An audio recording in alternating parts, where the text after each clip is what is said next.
अच्छा, तुम ही बताओ, कैलाश से शादी करके तुम्हें क्या सुख मिला जो उसके बारे में बुरा सुनने पर तुम्हें अच्छा नहीं लग रहा है? उसने आज तक तुम्हें दिया ही क्या है? अगर मेरी बात मानो तो तुम उसे छोड़ दो और मेरे पास आ जाओ। कब तक भिखारियों का जीवन जीते रहोगी? कैलाश तुम्हें कोई सुख नहीं देने वाला। अगर मेरे पास रहोगी तो मैं तुम्हें सारा सुख दूंगा। बस अब बहुत हुआ आपका ये ड्रामा। अब आप इस घर को छोड़कर चले जाइए। मैं आपके बिना इस घर को चला सकती हूँ। अब मुझे आपकी कोई ज़रूरत नहीं है। यह है कैलाश, जिसकी शिव भक्ति ने उसे उसकी पत्नी और घर से दूर कर दिया। पर क्या यह सच था? क्या एक भक्त अपने परिवार को भूखा मरने दे सकता है? जानने के लिए अंत तक देखिए उस भक्ति का परिणाम, जिसने पूरे गांव को हिला दिया।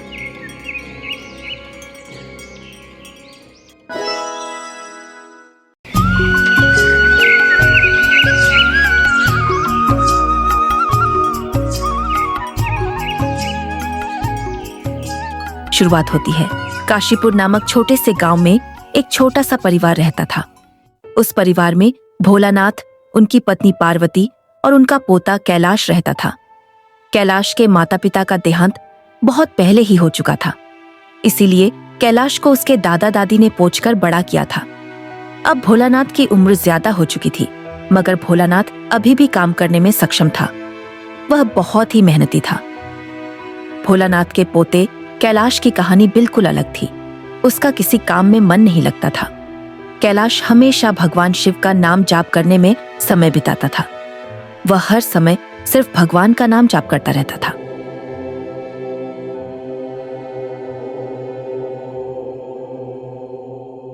वह भगवान की भक्ति में इतना रंग गया था कि वह और कोई भी काम नहीं करता था। दिन रात बस भगवान का नाम जपता रहता था। कैलाश के इस व्यवहार से उसके दादाजी बहुत परेशान रहते थे।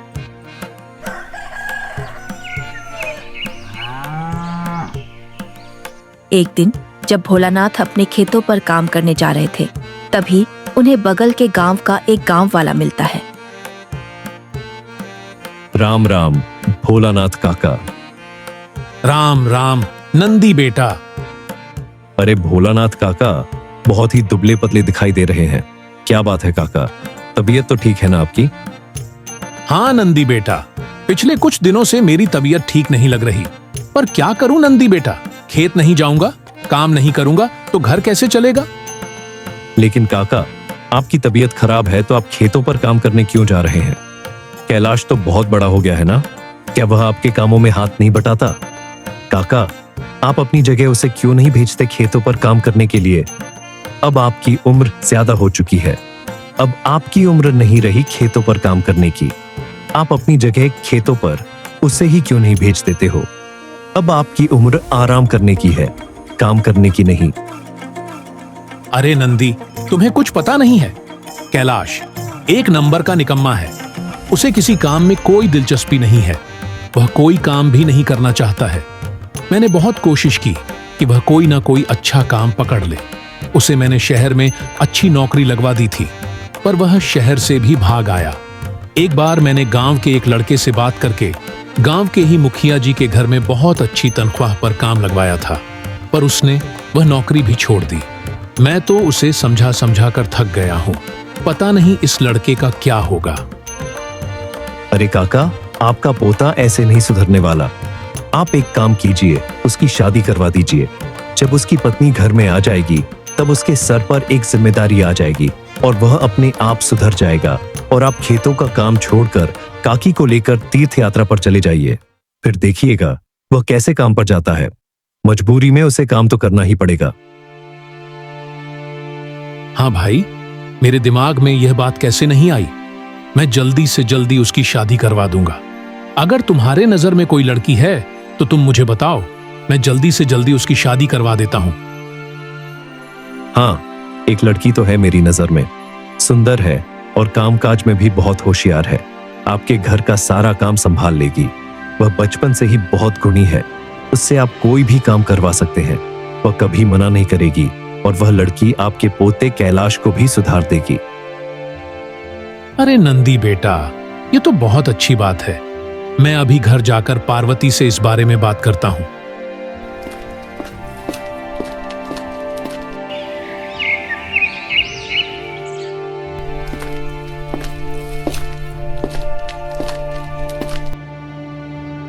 अरे ओ भाग्यवान, सुनती हो? जरा मेरे लिए एक गिलास पानी तो लाना। अभी आ रही हूँ।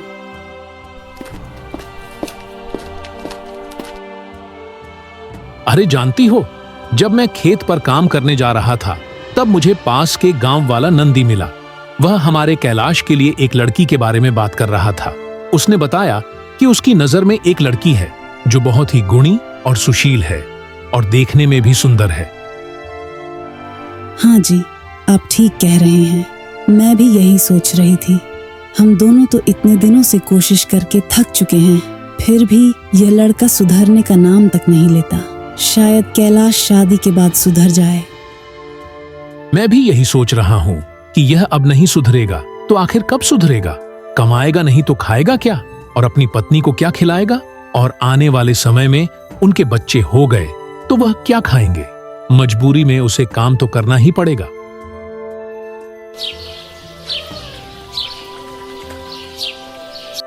कैलाश के दादा दादी उसकी शादी एक सुंदर और सुशील लड़की सती से करवा देते हैं। घर में बहू आ जाती है।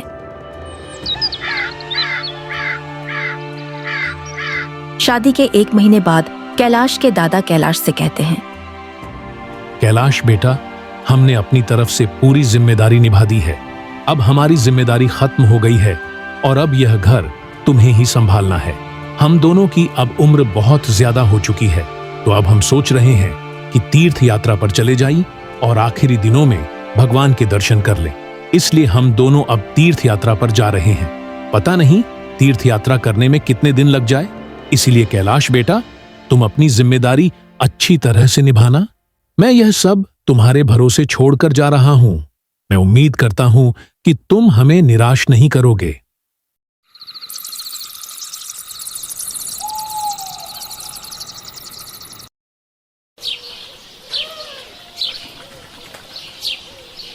अगले दिन दोनों तीर्थ यात्रा पर चले जाते हैं।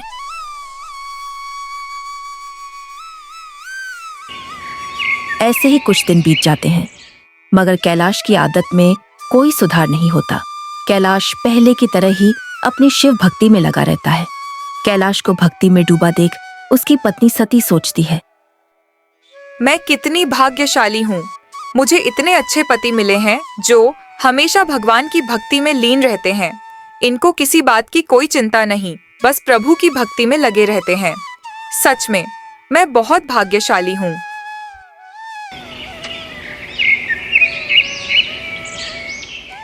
शुरुआत में सब कुछ अच्छा चल रहा था और ऐसे ही कुछ दिन बीत जाते हैं। शादी के इतने दिन बीतने के बाद भी कैलाश की आदतों में कोई सुधार नहीं होता। कैलाश जैसा था वैसा ही रहता है। ऐसे ही दिन बीतते चले जाते हैं और घर का सारा राशन खत्म हो जाता है।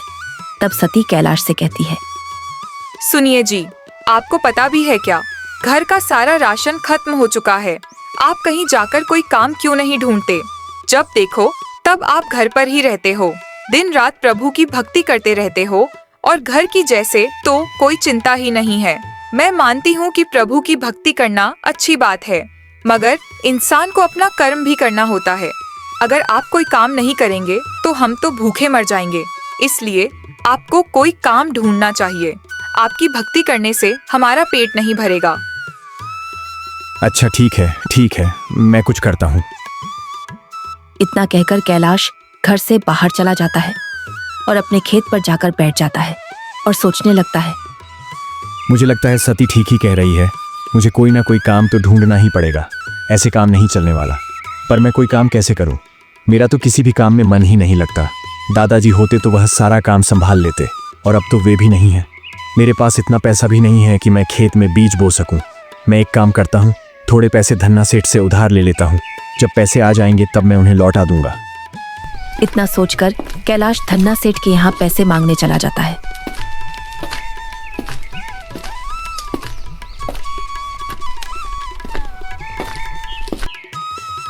राम राम मालिक। राम राम कैलाश, कहो यहाँ कैसे आना हुआ? मालिक, मुझे थोड़े पैसे की जरूरत थी। ये बात तो ठीक है कैलाश, मगर तुम एक बात जान लो, मैं तुम्हें कर्जा दे दूंगा और इसके बदले में तुम्हारे जमीन के कागज अपने पास रख लूंगा और जब तक तुम मेरे पैसे नहीं लौटाओगे तब तक तुम्हारे यह जमीन के कागजात मेरे पास ही रहेंगे, और जब तुम पैसे लौटा दोगे तो तुम्हारे जमीन के कागज मैं तुम्हें वापस कर दूंगा। धन्ना सेठ जमीन के बदले कैलाश को कर्ज दे देता है और कैलाश धन्ना सेठ से पैसे लेकर वहां से चला जाता है। घर आकर कैलाश मन ही मन सोचता है, हे भोलेनाथ, खेत के लिए तो कर्ज ले लिया है, अब इसके आगे आप संभाल लेना।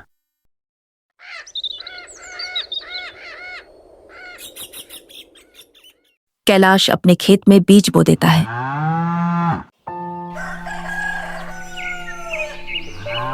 और देखते ही देखते कुछ दिन बाद उसके खेत में अच्छी फसल निकल आती है। मगर कैलाश की आदत नहीं जाती, वह दिन का आधा से ज्यादा समय भगवान की भक्ति में बिताता है। और इसी तरह एक दिन कैलाश भगवान की भक्ति में इतना लीन हो जाता है कि कब आकर जंगली जानवर उसकी सारी फसल बर्बाद कर देते हैं, उसे पता ही नहीं चलता।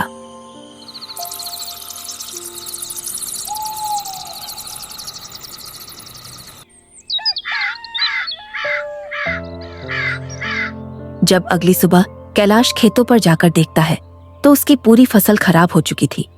तब वह दुखी मन से सोचता है, हे ऊपर वाले, ये कैसे हो गया? मुझे तो कुछ पता ही नहीं चला। अब घर जाकर सती से क्या बोलूंगा? मैंने तो कर्ज लेकर सारे बीज खरीदे थे, मुझे तो धन्ना सेठ के पैसे भी लौटाने हैं। हे प्रभु, ये आपने क्या कर दिया? यही सोचते सोचते कैलाश घर पहुंच जाता है और सती से कहता है, हमारी सारी फसल बर्बाद हो गई। जंगली जानवरों ने हमारे खेत की सारी फसल बर्बाद कर दी है। लेकिन आप तो रात भर खेतों पर ही थे, तो जब जंगली जानवर फसल खराब कर रहे थे तो आप क्या कर रहे थे? सती, मुझे तो पता भी नहीं चला कि जंगली जानवरों ने कब हमारी फसल बर्बाद कर दी। मुझे सब पता है, यह सब कैसे हुआ होगा। आप अपने भगवान के नाम जपने में इतने व्यस्त हो गए होंगे और आपने ध्यान ही नहीं दिया होगा, इसी वजह से यह सब हुआ है। सती, तुम चिंता मत करो, भगवान हमारे सारे कष्ट दूर कर देंगे। आपको शर्म नहीं आती क्या? मैंने बहुत से लोगों को भक्ति करते हुए देखा है, पर ऐसी भक्ति किस काम की जिसकी वजह से इंसान का खुद का नुकसान हो जाए। सब कुछ इस भक्ति की वजह से हुआ है। आपकी इस भक्ति की वजह से हम लोग आज इतनी बड़ी मुसीबत में हैं। भगवान की भक्ति में आप पूरी तरह से पागल हो गए हैं।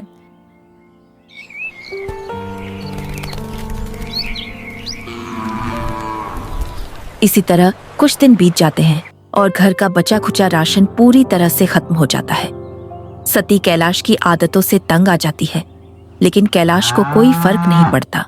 वह फिर भी घर पर ही बैठकर भगवान का नाम जाप करता रहता है। तब सती सोचती है, अब इनसे तो कोई काम होने से रहा, यह तो कुछ करेंगे नहीं, मुझे ही कुछ करना पड़ेगा। मेरी तो पूरी जिंदगी बर्बाद हो गई। इस आदमी से शादी करके मेरी किस्मत फूट गई।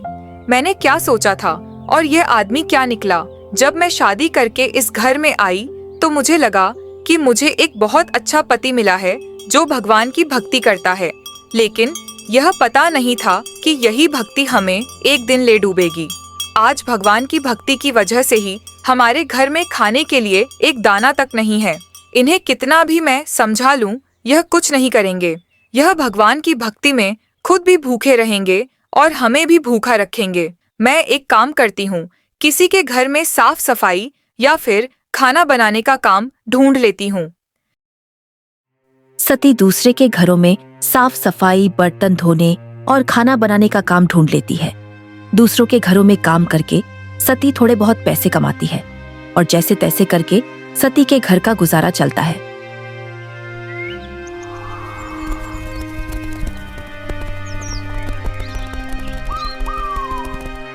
एक दिन सती दूसरे के घरों से काम करके घर जा रही थी, तभी गांव का धन्ना सेठ सती को बीच रास्ते में रोक लेता है। सुनो कैलाश की बहू, कैलाश से कहने का तो अब कोई फायदा नहीं। तुम ही बता दो कि मेरा कर्ज कब लौटाओगे। वह तो दिन भर घर में बैठा रहता है और उससे तो कोई उम्मीद करना बहुत बड़ी बेवकूफ़ी है। अगर तुम्हें अपना खेत चाहिए तो तुम जल्दी से जल्दी मेरा कर्ज लौटा दो। धन्ना सेठ साहब, मुझे कुछ दिनों की मोहलत दे दीजिए। मैं कुछ ना कुछ करके आपके सारे पैसे लौटा दूंगी। अच्छा ठीक है सती, मैं तुम्हारी बात पर भरोसा करके तुम्हें कुछ दिनों की मोहलत दे रहा हूँ। नहीं तो मुझे तुम्हारे पति पर बिल्कुल भी भरोसा नहीं है कि वह कुछ काम भी करेगा। इसीलिए तुम थोड़ा जल्दी ही पैसों की व्यवस्था करना। मैं ज्यादा इंतजार नहीं करूंगा।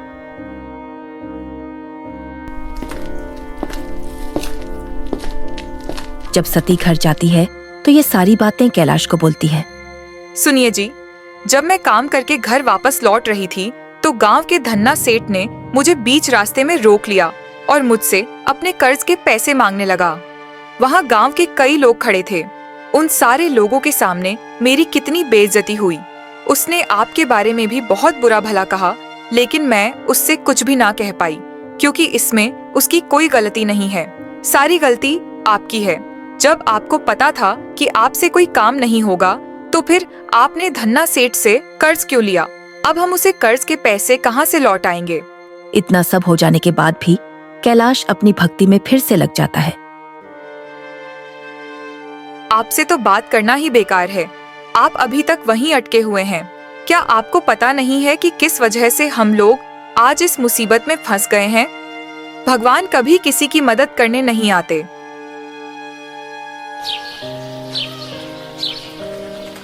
ऐसे ही कुछ दिन बीत जाते हैं और एक दिन धन्ना सेठ कैलाश के घर आता है। कैलाश, मैंने तुम्हें कुछ दिनों की मोहलत दी थी और वह दिन पूरे हो चुके हैं। क्या तुम लोगों ने मेरे पैसों का इंतजाम कर लिया? मैं अपने पैसे लेने आया हूँ। मालिक, अभी तो पैसों का इंतजाम नहीं हो पाया है। मुझे कुछ नहीं सुनना। अगर तुमने 5 दिनों के अंदर मेरे पैसे नहीं लौटाए तो मैं तुम्हारे खेत की नीलामी करवा दूंगा। धन्ना सेठ की बातें सुनकर सती बहुत परेशान हो जाती है और कैलाश वहां से उठकर घर के बाहर चला जाता है और एक जगह पर बैठकर सोचने लगता है। हे भोलेनाथ, अब तुम्हारा ही सहारा है। अब आप ही कुछ कर सकते हो। मैं धन्ना सेठ के इतने सारे पैसे कहां से लौटाऊंगा? अब मेरे पास तो कोई रास्ता ही नहीं बचा है। हे भगवान, अब मैं क्या करूं? अगर मैं ऐसा हूं तो मेरी क्या गलती है? मुझे भी तो आपने ही बनाया है। हे प्रभु, मैंने अपना जीवन आपको सौंप दिया है। अब तो मेरा अच्छा या बुरा सब आप ही को देखना है। अब मेरे सारे सुख दुख आप ही को देखना है। प्रभु, अब सब आप ही को देखना है। मैं सब आप ही पर छोड़ रहा हूं।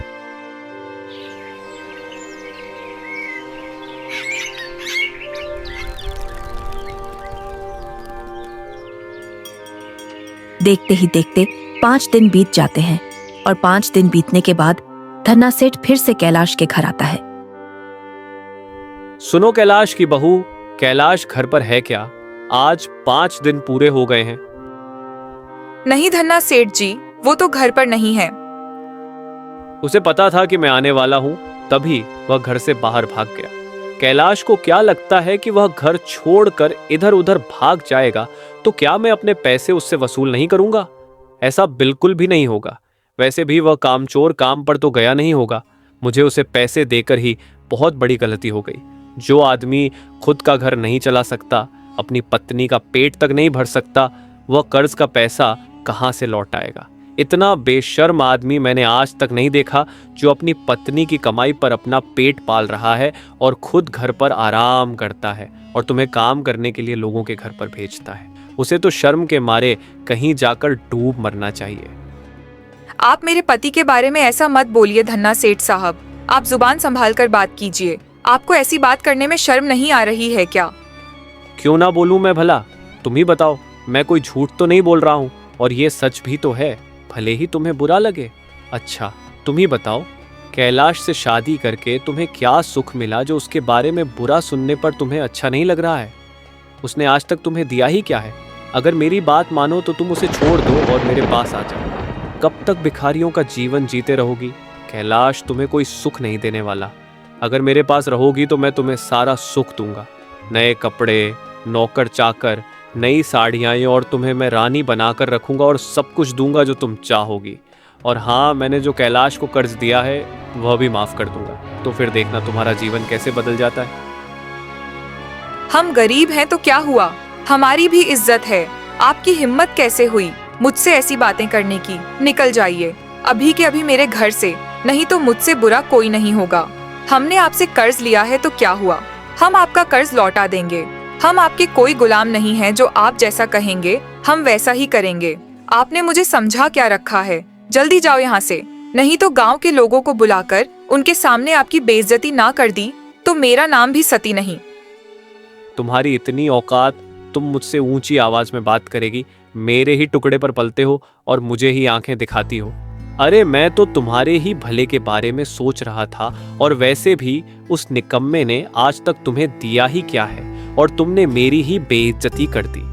अब देख मैं तुम लोगों के साथ क्या करता हूँ। तुम्हें फूटी कौड़ी के लिए भी मोहताज ना कर दिया तो मेरा भी नाम बदल देना। अब तुम दोनों अपने खेत को भूल ही जाओ और वहां अब कदम रखने की भी हिम्मत मत करना, नहीं तो मैं तुम दोनों की क्या दुर्गति करूंगा ये तो मुझे भी नहीं पता। अब वह खेत मेरा है, अब तुम्हारा उस पर कोई अधिकार नहीं। इतना कहकर धन्ना सेठ वहां से चला जाता है। सती बहुत ही गुस्से में होती है। तभी वह सोचती है, ये सारी समस्या इनकी वजह से आई है। अगर ये कहीं काम कर रहे होते तो इतनी बड़ी मुसीबत नहीं आती। आज हम खाने के लिए एक दाने को मोहताज हैं। ऊपर से उस धन्ना सेठ ने अपनी सारी हद पार कर दी। यह सब इनकी वजह से हुआ है। तभी कैलाश घर आता है और अपने पूजा पाठ में लग जाता है। तभी सती गुस्से में बोलती है, बस अब बहुत हुआ आपका ये ड्रामा। अब आप इस घर को छोड़कर चले जाइए। मैं आपके बिना इस घर को चला सकती हूँ। अब मुझे आपकी कोई जरूरत नहीं है। भाग्यवान, यह तुम क्या कह रही हो? मैं कहाँ जाऊंगा और कहाँ रहूंगा? यह सब तो आपके प्रभु जानते होंगे कि आप कहाँ रहेंगे और जाएंगे। उनसे आप पूछ लीजिएगा कि आप कहाँ रहेंगे। आपके ही वजह से आज धन्ना सेठ ने मुझसे कितनी घटिया बातें की, लेकिन आपसे बात करने का कोई फायदा नहीं है। बस आप मेरी नजरों के सामने से चले जाइए और फिर से आप अपना चेहरा मुझे मत दिखाइएगा। इतना कहकर सती कैलाश को घर से बाहर निकाल देती है। कैलाश घर से दूर जाकर एक पेड़ के नीचे बैठकर रोने लगता है। सती घर के बाहर बहुत ही दुखी मन से बैठी होती है। तभी सती के पास एक आदमी आता है जिसके हाथ में एक थैला होता है और उस थैले में बहुत सारा सामान होता है। वह अनजान व्यक्ति सती के पास आकर खड़ा हो जाता है और सती से कहता है, बहन जी, कैलाश नाम का आदमी यहीं रहता है क्या? जी हाँ, वह यहीं रहते हैं। वे मेरे पति हैं। आप कौन हैं और आपको उनसे क्या काम है? क्या उन्होंने आपसे भी पैसे लिए थे? अरे नहीं नहीं बहन जी, दरअसल आपके पति बहुत सालों से हमारे यहाँ नौकरी पर हैं, लेकिन आज तक उन्होंने कभी भी अपनी पगार नहीं ली। इसलिए मेरे मालिक ने मुझे यहाँ उनकी पगार देने के लिए भेजा है। इतना कहकर वह अनजान व्यक्ति रुपयों की थैली सती को दे देता है और वहां से चला जाता है। सती जब उस थैले को खोलती है तो उसकी आंखें खुली की खुली रह जाती हैं। उस थैली में बहुत सारे सोने के सिक्के, हीरे, जवाहरात, रुपया पैसा था। इतना सारा धन देखकर सती सोच में पड़ जाती है। हे भगवान, इतना सारा धन, यह मैं क्या देख रही हूँ? मुझे तो कुछ समझ में नहीं आ रहा। मुझे तो यह सब कोई सपने जैसा लग रहा है। मुझे तो अपनी आंखों पर भरोसा ही नहीं हो रहा। यह कैसा चमत्कार है? और इन्होंने तो कभी मुझे नहीं बताया कि इतने सालों से यह किसी के यहाँ काम कर रहे थे। यह बात इन्होंने मुझसे राज रखा और मुझे बताया भी नहीं। यह मुझसे छुपाकर रोज कहीं काम करने चले जाते थे। इनके मालिक तो बहुत ही ज्यादा अमीर होंगे, तभी तो उन्होंने तनख्वाह में इतना सारा धन दिया है। हे भगवान, मुझे माफ कर देना। इनके बारे में जाने मैं क्या क्या सोच रही थी और गुस्से में आकर इन्हें मैंने कितना खरी खोटी सुना दिया। मुझे जल्दी से इन्हें ढूंढना होगा और उनसे माफी मांगनी होगी। पता नहीं वे कहाँ चले गए होंगे। सती कैलाश को ढूंढती ढूंढती उसके पास पहुंच जाती है। अजी, आप यहाँ बैठे हैं? मैंने आपको कहाँ कहाँ नहीं ढूंढा। मुझे माफ कर दीजिए। मैंने आपसे कितनी बदतमीजी से बात की, इसका मुझे बहुत ही ज्यादा पछतावा है। अब घर चलिए। तुमने बिल्कुल ठीक किया है। यही मेरी सजा है। मैं उस घर में नहीं जाऊंगा। वैसे भी आज तक मैंने तुम्हें कौन सा सुख दिया है? तुम्हें मेरे साथ रहने से हमेशा दुख ही मिला है। उसके बाद सती ने कैलाश को सारी घटना के बारे में बताती है। सती, ये तुम क्या कह रही हो? मुझे तो कुछ भी समझ में नहीं आ रहा है। सती उसे फिर से समझाती है और तब वह सती के साथ घर जाता है। जब कैलाश घर जाता है तो इतना सारा धन देखकर वह भावुक हो जाता है और वह सती से कहता है, सती, ये सब धन जो तुम देख रही हो, वह सब ईश्वर की कृपा है। जो आदमी तुम्हारे पास यह थैला देने आया था वह कोई आम आदमी नहीं था। वे साक्षात मेरे प्रभु शिव थे, जिनकी भक्ति मैं बचपन से करता आया हूँ। देखो सती, भगवान ने मुझे क्या दिया है, मैंने तो कभी सोचा भी नहीं था।